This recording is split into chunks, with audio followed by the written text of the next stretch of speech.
도미의 사법풍자와 구스타프 나드브르그 법철자가 쓰신 책이죠.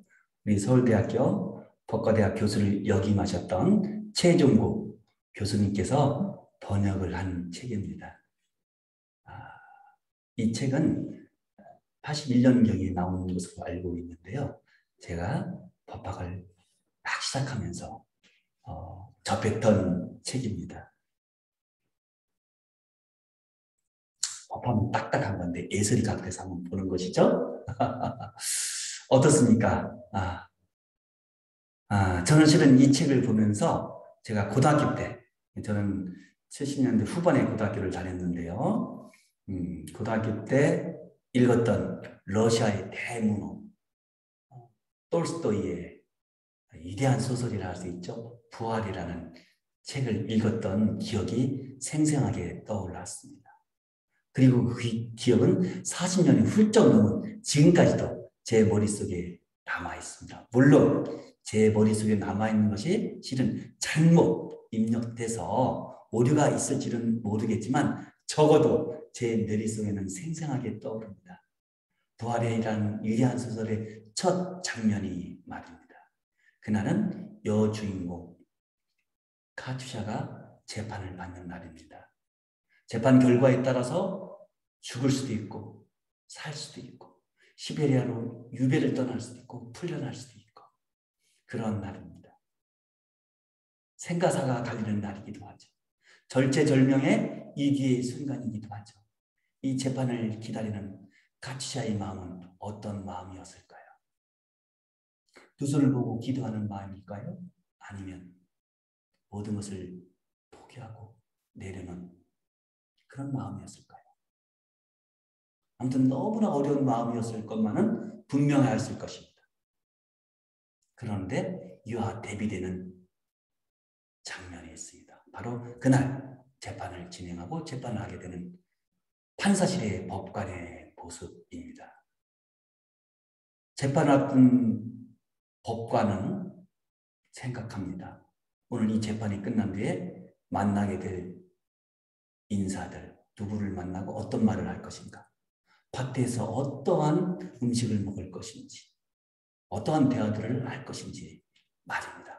그리고 몸을 단단히 한다는 이유로, 튼튼히 한다는 이유로 스트레칭을 하기도 하죠. 같은 재판을 앞두고 있는데 피고인의 입장과 법관의 입장이 이렇게 극명하게 마치 하늘과 땅의 차이처럼 큰 괴리를 보입니다. 인간 세상의 모습일까요? 생사여탈권을 행사할 수 있게 되는 법의 이름으로 재판관의 모습, 그 처분만을 기다려야 하는 피고인의 마음, 그것이 실은 이 도미의 사법풍자를 보면서 떠오른 것은 우연이었을까요? 잘 모르겠습니다. 그러나 40여 년이 지난 지금도 그 부활의 첫 장면, 그리고 도미의 사법풍자와의 책 내용이 지금도 제 머리에 속에서 떠나지 않고 있습니다. 자, 2부 시작하겠습니다. 이 그림 한번 같이 보실까요? 자, 3명의 법조인들이 모습이 보이네요. 두 분은 크게 보이고 정면이고, 한 분은 저 멀리 뒤에서 계단을 올라가는 것 같고, 앞에 두 분은 계단을 내려오는 모습이죠. 법조인이 다 이런 복장과 모자를 썼던 것 같습니다. 당시에는. 여러분들은 어떤 모습으로, 어떤 느낌으로 보입니까? 이 층계는 마치 궁전과 같이 당당한 층계가 있죠. 이 층계를 올라가고 내려갈 때 이들은 어쩌면 스스로 왕이 된 것 같은 위엄으로 행동하고 있을지도 모릅니다.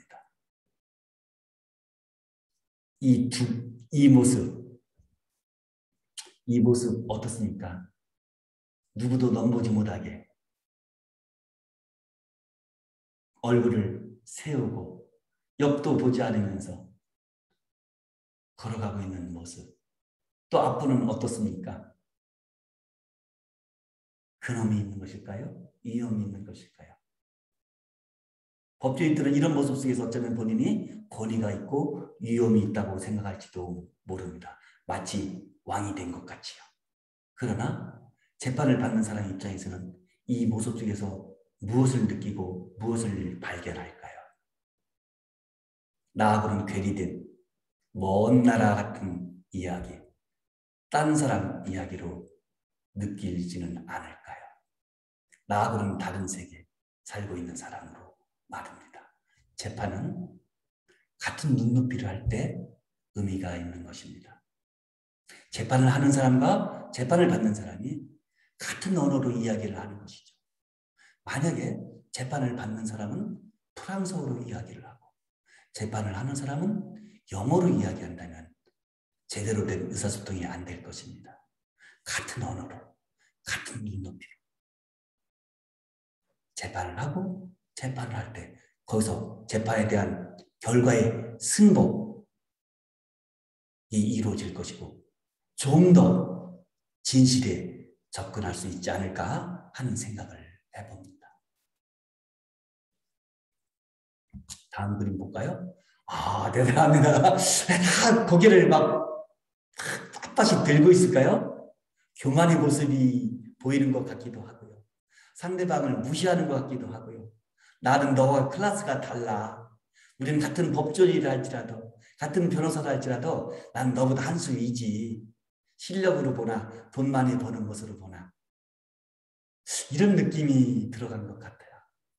그렇기 때문에 어쩌면 변호사끼리의 동료의식이라는 것은 지극히 얄팍한 부서지기 쉬운 집안에 세워진 가장 따뜻한 우정의 모든 표시를 의미한다고 나도 부르는 표현했는지도 모르겠습니다. 그렇지만 그 집안 밑에는 어쩌면 질투와 경쟁심이라는 저기에 가득 찬 지옥이 부글부글 마치 화산 폭발하듯이 끓고 있을지도 모르겠습니다.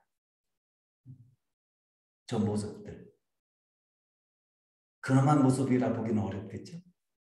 교만,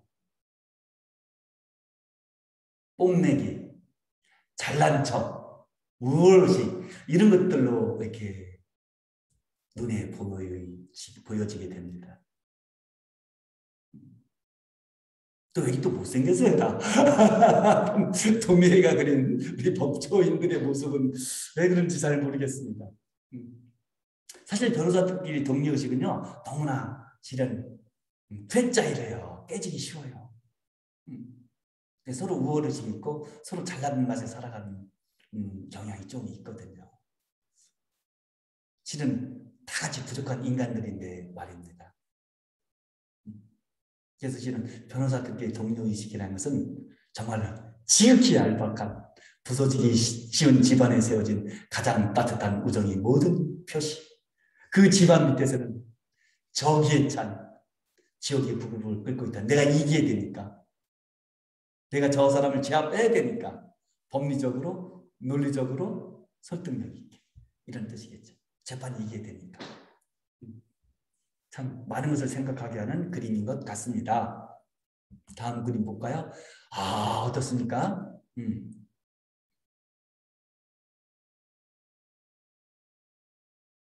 변호사가 웅변조에 변론을 하고 있습니다. 그런데 그것을 바라보는 재판관들의 모습은 어떨까요? 눈을 감고 있고 고개를 숙이고 있고 듣고는 있는 것일까요? 아니면 졸고 있는 것일까요? 아니면 너는 네 이야기해라. 나는 이미 결론을 내렸다. 너의 변론과는 상관없이. 그러나 변호사는 이에 아랑곳도 하지 않고 자기 주장을 큰 목소리로 과장된 제스처로 표현합니다. 누구를 의식했을까요? 어쩌면 이 변호사도 판사들에게 자기의 변론이 효과가 없음을 알고 있을지도 모른다. 판사들이 이미 결론을 내렸을지 모른다는 것을 직업적으로 경험적으로 알고 있을지도 모릅니다. 그러나 그럼에도 불구하고 이런 과장된 제스처로 열변적인 변론을 하는 이유는 무엇일까요? 자기 우월의식에 도취돼서 자기도 모르게 그럴 수도 있죠. 몸에 배어있는 모습들이니까요. 아니면 어쩌면 자기에게 거액의 돈을 주고서 자기를 소송 대리인으로 위임한 의뢰인들을 위한 제스처일까요? 즉 의뢰인들을 위하여 보여주기 위한 모습일까요? 열심히 하고 있다고, 판사를 강력하게 설득하고 있다고 말입니다. 그래서 도미의 그림에는 항상 거칠고 목소리가 큰 과장스러운 배우가 등장한다고 합니다. 어쩌면 변호사도 배우일지도 모르겠습니다. 그래서 실은 미국의 유명한 노스쿨 교수님께서는요, 배신죄 재판에 대해서 배심원들을 설득하는 방법, 쉽게 말하면 좀 더 노골적으로 말하면 배심원들을 속이는 방법을 연극이라고 표현했어요. 그래서 연극 배우가 되어야 한다. 어떻게 연극 기법을 변호사들이 익히냐 하는 책을 내셨을 정도예요. 저도 그 책을 직접 읽어봤거든요. 실체적 진실이라는 그 어마어마한 무게 속에서 우리 인간들의 모습은 이렇습니다. 특정인을 비난하고 비판하는 것 차원이 아니죠. 부족한 인간들의 한계를 나타내는 가장 전형적인 모습이 아닐까 하는 생각을 해봅니다. 다음 그림 볼까요? 판사님 근엄한 모습으로 앉아있죠, 법대에. 그렇지만 어떻습니까? 재판관, 판사는 변호사와 배심원들 사이에 이러한 사적인 문제에 대하여 극히 무감각하게 바라보고 있습니다. 너는 떠들어라. 나는 이미 결론을 내렸다. 라고요. 그런데 실은 법대에 앉아있으면요, 법대가 높은지를 몰라요. 저도 법원에서 판사로서 재판을 하면서 법대가 높은지를 몰랐어요.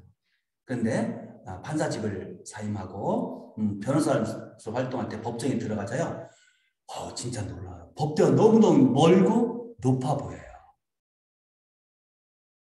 인간은 역지사지를 못하는 한계를 지니고 있는 것이죠. 그때 느끼죠. 내가 좀 더 신중했을 것, 좀 더 겸손했을 것 이라고 말이죠. 변호사가 바라보았던 법대와 그 법대에 앉은 법관의 모습은 접근하기가 참 어려운 모습입니다. 그것이 법의 권위를 위해서 필요한 것인지도 모르죠. 어쩌면. 그러나 또 어쩌면 형식적인 권위일지도 모르죠.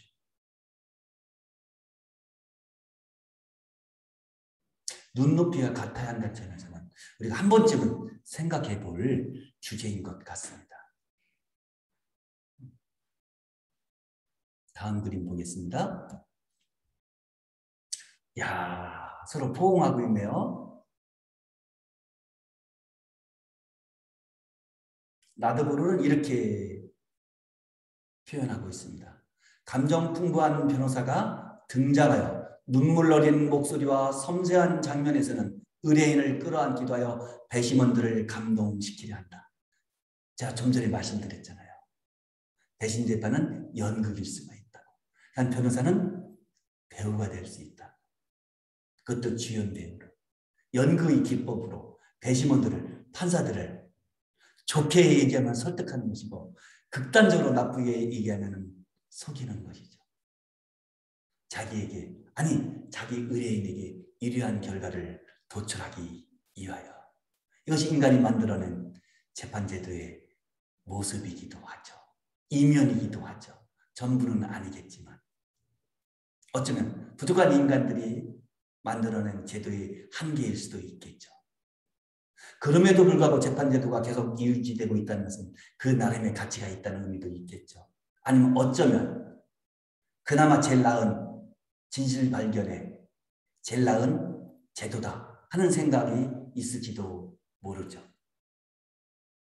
저렇게 과장된 제스처로 열배를 토하고 포옹을 하고 재판관들을 만족시키려 하는 저 모습들 중에서 직업, 법률가인 변호사의 직업의식, 태도는 또 무엇일까요? 저 포옹을 당한, 얼떨결에 포옹을 당한 저 의뢰인들의 모습은 어떻습니까? 굉장히 안 좋은 모습이죠. 당황하기도 하고 왜 그러나 하는 모습이기도 하고 그것을 바라보는 저 배심원들의 두 눈은 또 무엇을 가리키고 있을까요? 갑자기 왜 그래? 변호사가 뚱딴지 같이 생뚱맞게 그렇게 하고 있을까요? 아니면 저기에 심취돼서 같이 포옹을 하는 마음으로 앉아있는 것일까요? 배심원들은 감동을 받았을까요? 어떨까요? 답은 모릅니다. 답은 모릅니다. 그러나 결론은 배심원들을 감동시켜야 한다는 것. 누가? 변호사라. 다음 그림 보겠습니다.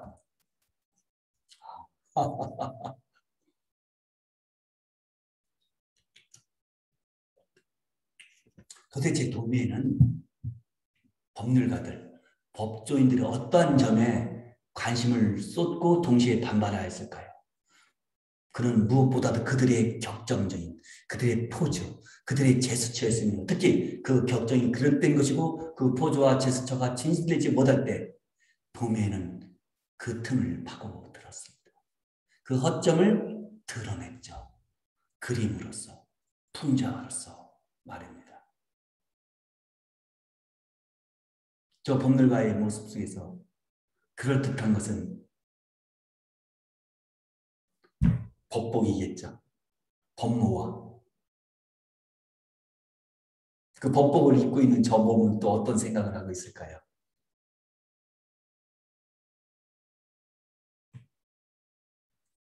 다음 그림으로 넘어가겠습니다. 이야, 이거 마치 혁명하는 것 같습니다. 전쟁이 진두지휘하는 것 같고 대장의 사령관이 한 팔을 높이 들고 격정적인 모습으로 열배를 토하고 있습니다. 완전히 자기 자아도취되어 있죠. 자기 만족에 빠져 있죠. 나도 모르는 이렇게 그리고 있습니다. 변론에 열중하고 있는 변호사는 완전히 자기 도취되어 있다. 다른 변호사들은 같은 논리를 자기들이 변론에도 써볼 수 있는 없을까 하는 전문가적인 냉정한 관심을 가지고 아니면 기껏해야 이런 철없는 젊은이의 흥분은 청산한 지 오래라는 나는 이미 너와 같은 초보자 변론이 아니라는 더 성숙되게 변론할 수 있다는 연장자로서의 체념적 선의로서 관망하고 있는 것일까요? 변론을 하다 보면 자기도 모르게 도취될 수가 있습니다. 교수를 하는 저도 강의하다 보면 강의에 빠질 수가 있어요. 어떤 때는 강의가 진짜 잘 되는 것 같아요. 그때 조심해야 되는 것이죠. 그때 오버하면 안 되는 것이죠. 그때 오버하게 되면 실수하게 되는 것입니다. 표현이 거칠어지기도 하고요. 법적으로 문제될 수도 있고요. 다른 사람의 어떤 감정을 착각할 수도 있는 거거든요. 그래서 강의가 잘 나간다고 할 때 조심하고 절제하는 미학이 필요한 것이죠. 저 열변을 토하는 저 모습을 바라보는 동료 변호사들은 어떤 모습일까요? 한번 나도 배우자, 저렇게 잘해보자. 아니면 냉소적으로 나도 옛날엔 그랬지만 이젠 그 단계를 뛰어넘었어 라고 할까요? 나도 모르고도 정확히 답을 못 내리는 것 같습니다.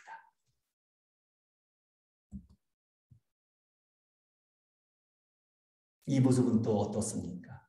마치 고대 로마의 원로원에서의 키케로, 유명한 운반가죠. 키케로와 카탈리나의 논절을 연상케 한다. 나오라! 없애버리겠다! 나와라! 내가 너를 잡아주겠다! 이런 뜻이겠죠. 그래서 어쩌면 변호사들은 고용된 총잡이라는 표현을 듣고 있기도 합니다. 어쩌면 또 한편으로는 파이트 머니를 받고 링 위에 오른 복싱 선수일 수도 있죠. 링 바깥에서는 파이트 머니를 준 의뢰인들이, 프로모터들이 이기라고 상대방을 때려 눕히라고 재판을 승리하라고 승소하라고 외쳐대고 있을지도 모릅니다. 왜? 자기의 이해관계가 얽혀 있으니까. 그래서 변호사들을 고용된 총잡이라 하기도 하고요. 파이트먼을 받는 링의 복서라고 표현할 수도 있을 것 같습니다. 물론 이 모습이 전부는 아니죠. 고귀한 모습도 있고 좋은 모습도 많이 있죠. 그러나 이런 모습도 결코 간과할 수만은 없다는 것입니다. 비록 일부라 할지라도. 정말 밝은 표정입니다. 제목도 밝은 날입니다. 기분 좋은 날. 어떤 것이 있었기에 이렇게 이 법조인 변호사는 기쁜 모습으로, 발랄한 모습으로 무언가를 읽으면서 서 있을까요? 참 기대됩니다. 무슨 기사가 그를 그렇게 기쁘게 만드는 것일까? 말할 필요도 없이 그가 어제 법정에서 향한 변론이 기사화한 것이다. 인간의 공명심, 명예심은 어딜 가나 동서고금을 통하여 변함이 없는 것 같습니다. 자기가 한 변론이 그 다음날 대서특필됐을 때 느끼는 우월감, 성취감은 또 얼마나 큰 것일까요? 그러나 그것이 아무리 크다 할지라도 결국 얄팍한 감정선에 불과하겠죠. 더 큰 본질은 진실에 다가가는 것. 절차적 진실을 뛰어넘어서 실질적 진실에 접근하는 것. 그것이 진정한 법률가들의 모습이겠죠. 자세히기도 하고요. 그러나 그런 거창한 것을 떠나서 일단 자기가 한 변론이 승소로 보도되든가 잘 기사화됐을 때 느끼는 인간의 감정은 저희들과 같은 필부의 입장에서는 만족스럽겠죠. 우쭐하기도 할 것이고요. 이 감정을 결코 가볍게 볼 수는 없겠죠. 인간이 어쩌면 본성일 수도 있으니까요. 저도 재판을 하면서 이길 때 너무 기쁩니다. 두 가지 이유가 있습니다. 내 의뢰인이 만족하기 때문에, 내 의뢰인의 니드에 맞춰주었기 때문에, 그래서 기쁘기도 하고 보람도 느끼고, 또 하나는 법률가로서 내가 실력을 인증받았다 하는 직업적 만족감, 직업적 성취감도 분명히 있죠. 그래서 무죄를 받았을 때, 민사에서 승소했을 때 참 기쁘죠. 보람도 느끼고요. 어쩌면 그런 것 때문에 그 어려운 과정을 견뎌내고 있는지도 모릅니다. 왜냐하면 변호사라는 업무도, 법조인의 업무도 실은 3D 업종 중에 하나입니다. 결코 화려하게만 존재하는 직업은 아니죠. 아무튼 오늘은 밝은 날, 기분 좋은 날입니다. 다음 볼까요? 한 변호사가 다른 변호사에게 뭐라고 떠들고 있다. 자기가 어제 법정에서 향한 영적 행위일까? 얘기를 듣는 변호사가 그것을 믿을까? 천만에. 너 지금 잘난 척하고 있지만 나 속이지 마. 이런 뜻이겠죠. 그렇기 때문에 어쩌면 앞서 말했듯이 변호사들 간의 동료의식은 얄팍한 집안, 그 밑에서 활을 끌고 있는 정에 찬 증오, 열등감, 비교의식, 우월의식 이런 것들이 있겠죠. 자기가 어제 너무너무 잘했다고 자랑스레 얘기하고 있는 듯한 모습이죠. 그것을 듣는 상대 변호사는 과연 무슨 생각일까요? 너 정말 잘했구나, 너 정말 대단하다 라고 생각할까요? 아니면 너 잘났어, 그만해라, 그만해, 응? 이런 모습일까요? 잘 모르겠습니다. 또 법정의 모습이네요. 저 판사들 모습은 참 또 어떨까요? 변론의 명수가 법정에 등장했습니다. 웅변에 무감각해진 재판관들도 이번에는 마치 재미있는 연극을 즐기는 관객처럼 흥미진진하게 집중해서 바라보고 있습니다.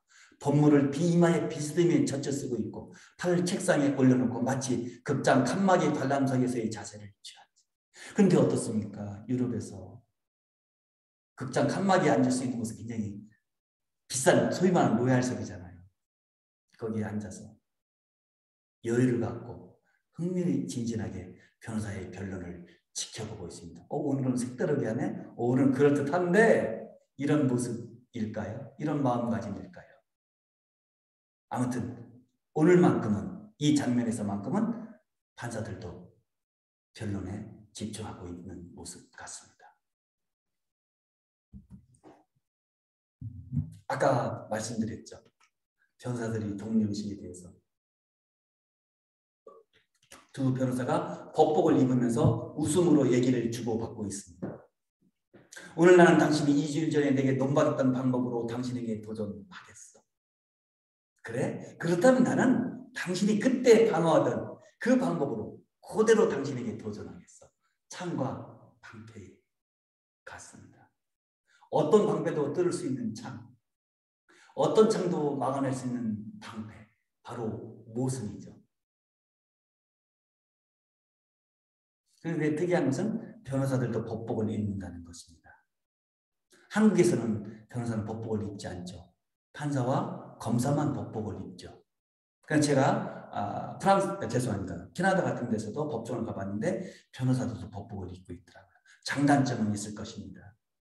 번거롭기도 하고 귀찮기도 할 수도 모르고 약간은 우스꽝스러울지도 모르겠어요. 그러나 또 한편으로는 어떤 근엄함과 스스로 자숙하는, 스스로 조심하는 그런 계기가 될지도 모르겠어요. 법복을 입는다는 것은. 유니폼을 입는다는 것에 대한 장단점이 있잖아요. 군인들도 그렇고 뭐 병원의 의사들도 그렇고 어떤 항공사라든가 이런 근무하는 분들도 그렇겠죠. 유니폼의 장단점이 있겠죠. 다음 두 변호사는 서로 겨누고 있습니다. 내가 당신을 무찌르겠노라. 무슨 소리야? 내가 너를 얼마든지 방어해 낼 수 있노라고. 변호사들의 동료 의식. 저도 변호사 좀 해봤거든요. 재밌습니다. 도미의 눈에 비친 변호사의 모습은 어떤 모습이었을까요? 어쩌면 변호사들이 사이는 우쭐함, 잘난 체 하는 거, 그리고 왜 이렇게 말이 많아? 수다스러워. 자기 잘나니까 말이 많겠죠. 그리고 직접적인 냉소주의로 충만되어 있다. 다른 사람의 거에 대해서 냉소죠. 내 것만이 최고고 다른 사람 건 깎아내려야 되니까 냉소로 대응할 수밖에 없겠죠. 법복을 입고 있죠. 여기서도 들고 있는 서류 뭉치, 기록 뭉치겠죠. 참 재밌습니다. 이제 판사만 나와 있는 거의 유일한 사진 같아요. 참 그림 같아요. 판결을 선고하는 판사죠. 법의 이름으로 생사 여탈권을 쥐고 있죠. 유무죄 판단권이 있죠. 감옥으로 보내느냐, 집으로 돌려보내느냐, 재산을 지켜주냐, 뺏느냐의 권리가, 권한이 있죠. 그는 사람 잡아먹는 귀신이요, 사람의 얼굴을 한 일이요 식인종이지 이미 재판관은 아니다. 도미의 마음속에 와닿는 재판관의 모습입니다. 사람 잡아먹는 귀신, 사람이 얼굴을 한 일이 양두구이겠죠. 어쩌면 식인종. 결국 재판관이 아니라고 도미에는 고백합니다. 우리 법조인들이 한 번쯤은 되돌아봐야 할 모습이 아닐까 하는 생각을 해봅니다. 저 눈 보십시오. 안경알 너머로, 안경테 너머로 드러난 저 눈빛과 눈 모습, 판결문을 읽고 있는 입, 그리고 판결문을 들고 있는 두 손, 판결을 선고할 때의 겸허와 자기 절제, 꼭 필요한 재판관의 덕목이라고 저는 생각합니다. 내심 판사 제도가 있었죠. 프랑스에서. 내심 판사의 얼굴, 그것은 살이 아니라 탄력 공부로 만들어진 듯이 보인다. 그의 눈은 자연의 모든 균형을 무시하고 크게 열려 있으며 그의 코는 코끼리 코처럼 획등문을 향하고 실룩거리며 튀어나와 있다. 그걸 진짜로 과장해서 특징적으로 그렸네요. 또 다음 그림 볼까요? 내심 판사가 피의자에게 자기가 미리 상정한 재책에 대한 자유 위에는 아무것도 얘기할 기회를 허락하지 않는다는 듯한 모습으로 얼마나 억울하다고 얘기하겠습니까? 자기 입장을 변수하겠습니다. 그러나 이 예비판사의 귀에는 들어오지 않습니다. 왜? 자기는 이미 결론을 내렸느라고. 엉뚱한 소리 하지 말라고. 시간만 끌어잡는다고. 이를 대하는 저 피의자의 마음은 어떤 마음일까요? 하소연하고 싶은데 하소연할 수 없는 그 마음. 뭔가를 부둥켜 잡고 싶은데 잡을 것이 없는 그 상황. 이럴 때 인간은 어떤 모습을 보이는 것일까요? 재판관과 피의자, 호송관, 그 모두가 인간인데 누구는 재판하는 자가 되고 누구는 재판을 받는 자가 된 것일까요? 같은 재판을 하고 있는 것인데 말입니다. 아무것도 얘기할 기회를 허락하지 않는 저 마음, 저 교만, 저 선입견, 진실에는 결코 다가갈 수가 없겠죠. 승려품의 얼굴 표정, 이것도 법관 단독 표정입니다. 단독으로 그린 그림입니다. 하늘을 쳐다보는 눈, 가슴에 손을 얹고 확신에 찬 음흉한 미소를 입가에 띄고 있는 모습이 도미에게 비친 검사, 이건 검사군요. 검사의 모습이다. 그 그림 밑에는 이런 글이 붙어있다. 우리가 정적을 엄하게 다스리는 것은 가슴 아프기 짝이 없는 일이지만 그래도 그대로 버려둘 수는 없잖아. 나는 법의 역할을 수행하고 있을 뿐이야. 비록 인간적으로 마음 아프지만 어쩔 수 없지. 어쩔 수 없죠. 그러나 같은 어쩔 수 없더라도 한 번 좀 고민하고 하는 어쩔 수 없습니다. 고민조차 없었던 어쩔 수 없는 저는 분명히 색깔의 차이가 있다고 봅니다. 우리 법조인들이 같은 결론을 내더라도 한 번 더 고민하고 한 번 더 심사숙고할 때 그 색깔은 다르다고 보고 그 색깔이 다름으로 인해서 당사자를 설득하는 힘도 다르다고 봅니다.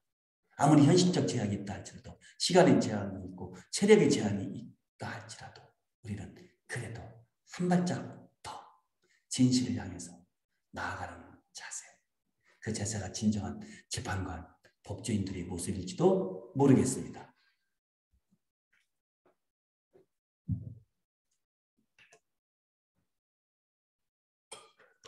무언가 서로 합의하는 듯 변호사가 얼굴을 맞대고 있다. 그들의 얼굴에 떠오른 웃음은 추악스럽다. 웃음이 추악스럽다고 하네요. 저열하고 냉소적이고 악마적이고 조롱적이고 음흉스럽고 어떻게 이렇게 도미에는 법조인들의 모습을 몇 가지 단어로 극명하게 표현할까요? 냉소, 악마, 조롱, 음흉, 저열이라고 말이죠. 과장된 주관적 판단일 수 있겠죠. 법조인들이 전체적인 모습을 그린 것은 아닐 수도 있겠죠. 저 눈빛, 저 손가락 제스처, 저들은 무슨 말을 하고 있는 것일까요? 공동 변호인으로 선임돼서 변론 전략을 짜고 있는 것일까요? 아니면 무엇일까요? 잘 모르겠습니다. 각자의 상상에 맡겨야 될 것 같습니다. 한마디로 저속하다고 하면 딱 들어맞는 표현이 될 것이다. 저속이라고 표현했습니다. 저속적.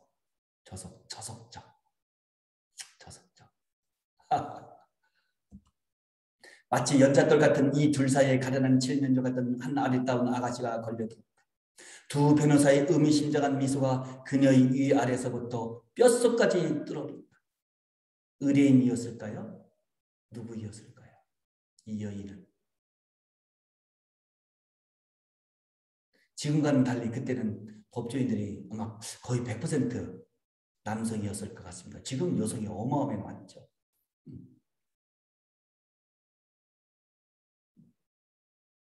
그녀의 위아래서부터 뼛속까지 들여다본다. 무엇을 보고 있을까요? 어쩌면 만약 의뢰인이라 한다면 나는 이 사건을 통해서 얼마나 받을 수 있을까를 생각했을까요? 아니면 정말로 이 여인을 위해서 내가 최선의 변호를 다해서 좋은 결과를 내주겠다고 생각하고 있을까요? 그런데 나도 모르는 그렇게 보지 않는 것 같습니다. 아가씨가 걸려들었다고 합니다. 의미심장한 미소로 그녀를 뚫어지게 바라본다고 하고 있습니다. 의미심장한 미소는 무엇을 의미할까요? 걸려들었다는 표현은 또 무엇일까요? 가련한 7년조라고 저 여인을 표현하고 있습니다. 그 둘 사이에 법조인들이 서 있습니다. 생각은 딴 데 가 있을 것이 틀림없는 이 의뢰인은 식욕이 전혀 없이 변호사의 뱃속으로 어떠한 덩어리가 사라지고 있는가를 놀라움과 함께 쳐다보고만 있다. 의뢰인과 식사를 하는 것 같습니다. 의뢰인은 밥맛이 있을 리가 없죠. 얼마나 걱정되고 불안하겠습니까? 그러나 변호사의 뱃속으로는 고깃 덩어리가 사라집니다. 그것만은 바라보고 있습니다. 같은 식사를 하는데, 같은 식탁에 앉아있고 같은 음식을 먹고 있는데 저렇게 의뢰인과 변호사는 차이가 있는 것 같습니다. 저도 실은 의뢰인과 식사를 거의 안 합니다. 옛날에 변호사할 때. 결코 아름다운 식사가 아니거든요. 맛있는 즐거운 식사가 아니거든요. 의뢰인에게도 변호사에게도. 변호사가 송부되어 온 소리를 극히 사무적으로 무감각하게 훑어보고 있는데 의뢰인은 긴장과 절망 속에서 두 손을 무릎 사이에 끼고 고통스럽게 기다리고 앉아있다. 어떤 결과일까요? 판결문의 내용은 내가 이겼다는 것일까요? 졌다는 것일까요? 나에게 권리가 있다는 것일까요? 없다는 것일까요? 변호사가 있는 한자 한자가 내리속에 깊이 박힙니다. 불안감으로, 때로는 기쁨으로. 그러나 아직까지는 긴장했지 않은 모습으로, 걱정 가득한 모습으로 소리뭉치를 읽고 있는 변호사를 바라보고 있습니다. 그 소리는 어떤 내용일까요? 그걸 바라보는 고통스러운 모습, 의뢰인의 모습입니다. 변호사가 도중에 등을 돌려 자기 소속 의뢰인에게 무엇인가 기속만 하고 있는데 변호사의 손은 아직도 등 뒤에 책상 위에 잊혀진 채 얹혀 있다. 수시로 상의하는 것 같습니다. 어쩌란 말이야? 이럴 때 뭐라 할까? 진짜 그랬어? 안 그랬어? 뭐 이런 것이겠죠. 저 보십시오. 의뢰인은 꼭 두 손을 무릎에 모으고 있습니다. 앞 사진에서도 그랬었죠. 불안한 모습을 표하는 것일 것 같습니다. 잊혀진 손은 화면의 사건과는 전혀 관계없이 우리의 심리적 관심을 끌며 우리에게 일종의 미감과 비슷한 감동을 불러일으킨다. 무엇을 상의하고 있을까요? 수기하고 있을까요? 이 변론을 이기기 위해서, 이 재판을 승리로 가기 위해서 말입니다.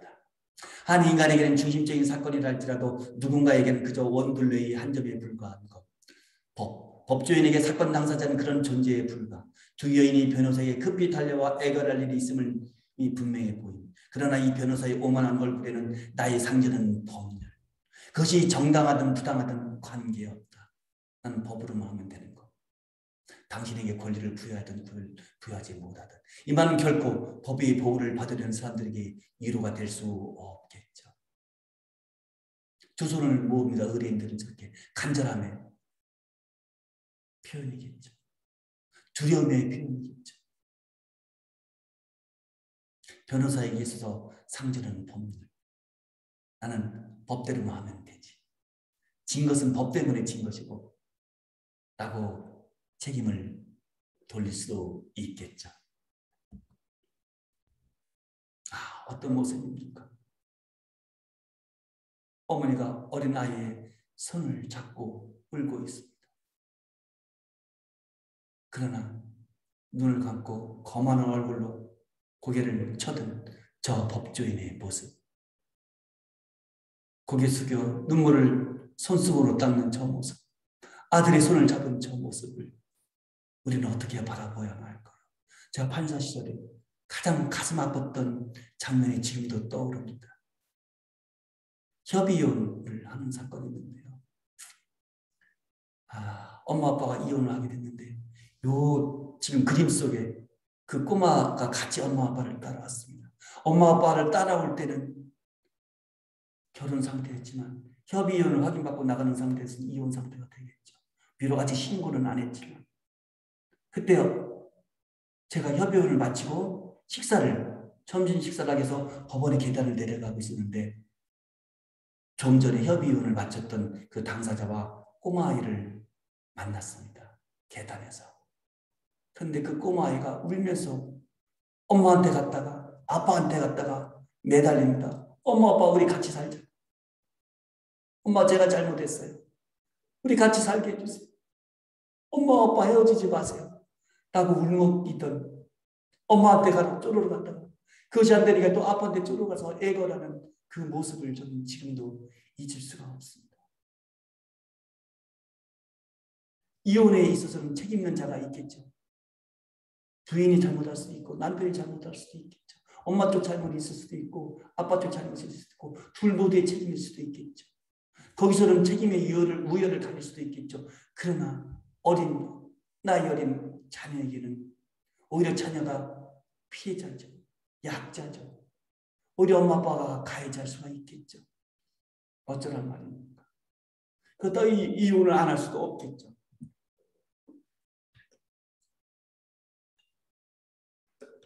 또 엄마 아빠의 마음은 또 얼마나 무거울까요? 얼마나 아플까요? 과연 이 아이는 집에 들어와서 얼마나 울었을까요? 죄송합니다.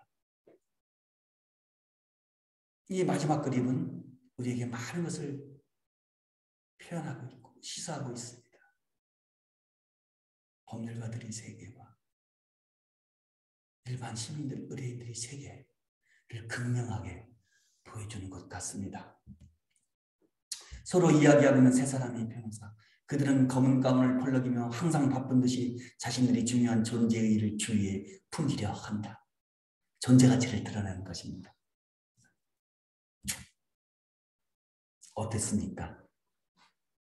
가장 위대한 사법 풍자박을 알 수 있는 도미의 그림을 통해서 나드부르의 촌천살인의 코멘트를 통해서 우리는 법과 예술이 만날 수 있었고 그것을 통해서 사법의 세계를 바라볼 수 있었고 그것을 통해서 의뢰인들과 시민들의 모습을 바라볼 수가 있었습니다. 우리는 금성에서 온 사람, 화성에서 온 사람이 아니죠. 이 지구촌에서 더불어 살아가는 존재들이죠. 우리는 공통의 언어로, 공통의 판단 기준으로, 공통의 세상에서 살아가는 형제, 자매들이죠. 이제 우리 모두 편견을 놓고 나의 가면을 조금은 내려놓고 같은 언어로 이야기해 봅시다. 같은 생각으로 접근해 봅시다. 적의를 떨치고 하나 되는 마음으로. 비록 어렵고 어쩌면 불가능한 것일지도 몰라도 그래도 한 걸음 더 나아가 봅시다. 구독, 좋아요, 시청 큰 힘이 됩니다. 오랜 시간 시청해 주셔서 정말 고맙습니다. 다음에 더 좋은 모습으로 여러분들을 찾아뵙도록 하겠습니다. 감사합니다.